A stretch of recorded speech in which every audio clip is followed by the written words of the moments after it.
Agriculture से related कौन कौन से बिजनेस कर सकते हो, कैसे लोन उठा सकते हो, सब्सिडी का फायदा उठा सकते हो, इसके लिए क्या आपकी क्वालिफिकेशन होना चाहिए, ये सब मैं इस पूरे वीडियो में बताऊंगा।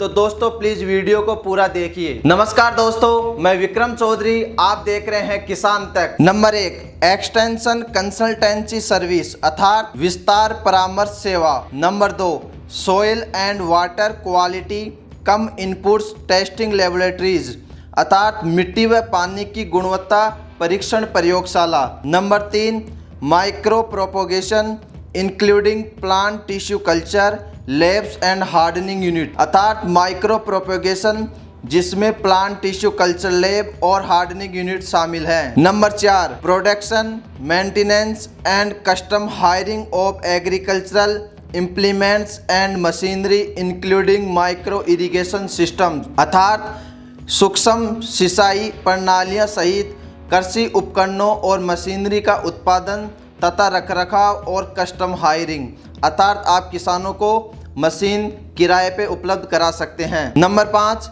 Seed production and processing unit अर्थात बीज उत्पादन और प्रसंस्करण unit. Number 6, vermiculture unit अर्थात केचुए की खाद तैयार करने वाली unit. Number 7, production of bio fertilisers bio pesticides and other bio control agents अर्थात जैव उर्वरक जैव कीटनाशकों और अन्य जैव नियंत्रण एजेंटों का उत्पादन। Number 8, beekeeping and honey and bee products processing unit अर्थात मधुमक्खी पालन और शहद उत्पादन processing plant. Number 9, agricultural insurance service अर्थात कृषि बीमा सेवा। नंबर 10, एग्रो टूरिज्म अर्थात कृषि पर्यटन। Number 11, agri journalism film production farm publication and exhibition अर्थात कृषि पत्रिका व फिल्म निर्माण फार्म और प्रदर्शनी। Number 12, poultry and fishery hatcheries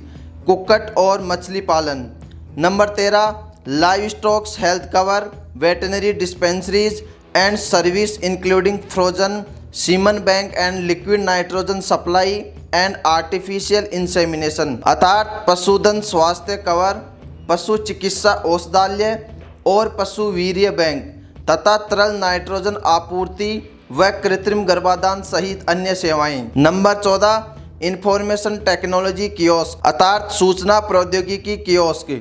number 15, feed production marketing and testing units अर्थात फीड उत्पादन विपणन और परीक्षण इकाइयाँ। नंबर 16, वैल्यू एडिशन सेंटर्स अर्थात मूल्य संवर्धन केंद्र, इसमें आप किसानों की ज़िंदगी में कोई वैल्यू ऐड कर सकते हैं। Number 17, cold chain including cold storage unit अर्थात कोल्ड स्टोरेज यूनिट सहित cold chain. Number 18, post harvest management centres for sorting gardening standardisation storage and packaging अर्थात बागवानी मानकीकरण भंडारण और पैकेजिंग कटाई के बाद छटाई व प्रबंधन केंद्र। Number 19, metallic and non metallic storage structures अर्थात धातु व गैर धातु भंडारण संरचनाएं। Number 20, horticulture clinic nursery floriculture अर्थात बागवानी क्लिनिक नर्सरी व फूलों की खेती।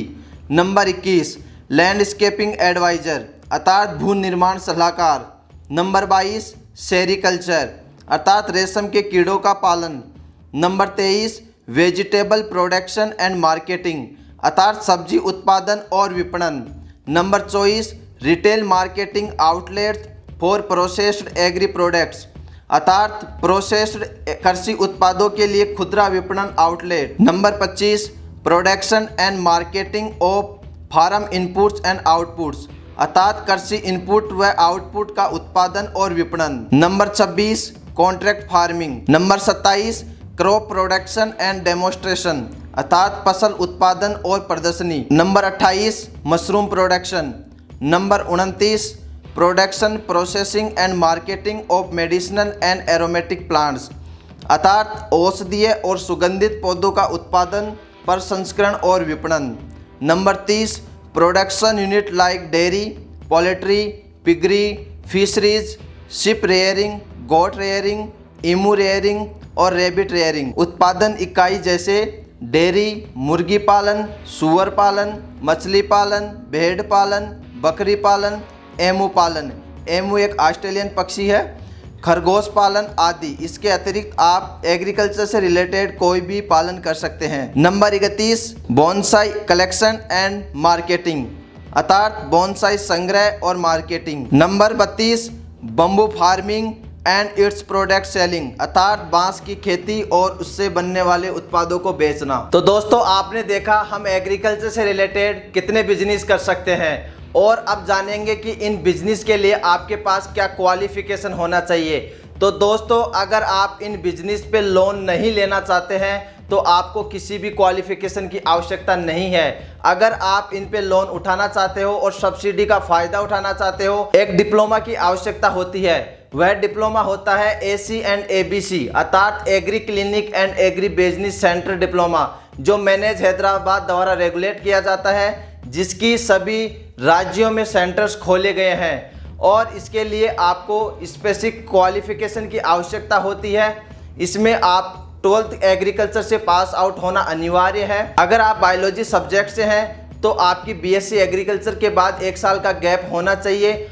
इसके साथ ही अगर आप वेटेनरी हैं, वेटेनरी की हुई है, तो आप भी इस डिप्लोमा में भाग ले सकते हैं और ये डिप्लोमा कर सकते हैं। इसके लिए मैनेज हैदराबाद द्वारा इंटरव्यू लिया जाता है। अगर आप उस इंटरव्यू में पास होते हैं, वो जिसकी बहुत ही सरल प्रक्रिया है और आसानी से पास हो जाता है। अगर आप इस इंटरव्यू में पास होते हैं तो आपको खाने, रहने की, डायरी, पेन, घूमने की सभी चीज़ें free of cost manage Hyderabad द्वारा प्रोवाइड करवाई जाती हैं। जैसे कि दोस्तों मैंने आपको पहले बताया, इसके सेंटर भारत के सभी राज्यों में खोले गए हैं। और अगर आप राजस्थान से हैं तो राजस्थान में उदयपुर में AC एंड ABC का सेंटर है। इसका डिटेल मैं आपको डिस्क्रिप्शन में दे दूंगा, वहां से जाकर आप चेक कर सकते हैं और उनसे संपर्क कर सकते हैं। अब बात करते हैं इसमें आप कितने रुपए तक का लोन उठा सकते हैं, वो भी बिना गारंटी। इसमें आप अधिकतम 25 लाख रुपए तक का एक व्यक्ति लोन पास करवा सकता है। इसके साथ आपको सब्सिडी भी मिलती है। अगर आप SC, ST और महिला हैं तो आपको 44% की सब्सिडी मिलती है। अगर आप OBC और जनरल से बिलोंग करते हैं तो आपको 36% की सब्सिडी मिलती है। और अंत में जानेंगे कि आप लोन कैसे उठा सकते हो, कैसे इस लोन के लिए अप्लाई कर सकते हैं। दोस्तों, इसकी पूरी जानकारी के लिए आप AC एंड ABC की वेबसाइट विजिट कर सकते हैं, जिसका लिंक आपको डिस्क्रिप्शन में मिल जाएगा। इसके साथ मैं आपको बताऊंगा कि आप लोन कैसे ले सकते हैं, कैसे उसके लिए अप्लाई कर सकते हैं। तो दोस्तों, जब आप AC एंड ABC का कोर्स या डिप्लोमा कर रहे होंगे, उसी समय आपसे एक DPR डिटेल प्रोजेक्ट रिपोर्ट तैयार करा ली जाती है। उसमें आपको वहाँ सब कुछ सिखाया जाता है। लोन को आपको कितने सालों में रिपेमेंट करना है, आप उस बिजनेस में कितना पैसा कमाओगे, कितने रुपए की आप किस्त जमा कराओगे। आपको जब इस पे लोन उठाना होगा तो आपको कुछ करने की जरूरत नहीं है। आप जिस सेंटर से ये डिप्लोमा कर रहे हैं, वहाँ सेंटर पे DPR तैयार करवाई जाती है। वो सेंटर, उसी सेंटर के द्वारा बैंक को डायरेक्ट आपके नज़दीकी जो भी ब्रांच होती है, जहाँ से आप, जिस ब्रांच से आप लोन उठाना चाहते हो, उसी ब्रांच में उस इंस्टीट्यूट के द्वारा वह DPR वहाँ बाय पोस्ट सेंड की जाती है और उसको आप ट्रैक कर सकते हैं। जब वह DPR बैंक में पहुँच जाती है तो आप बैंक में जाके संपर्क कर सकते हैं। अगर दोस्तों इन बिजनेस में आपको किसी बिजनेस पर डिटेल वीडियो चाहिए तो आप मुझे कमेंट करके बताइए, उसके लिए मैं अलग से वीडियो लेके आऊँगा। और इसके साथ अगर आपको एग्रीकल्चर से रिलेटेड और भी जानकारी चाहिए तो आप हमारी वेबसाइट www.agrotutorial.com विजिट कर सकते हैं। इसका लिंक आपको डिस्क्रिप्शन में मिल जाएगा। धन्यवाद दोस्तों।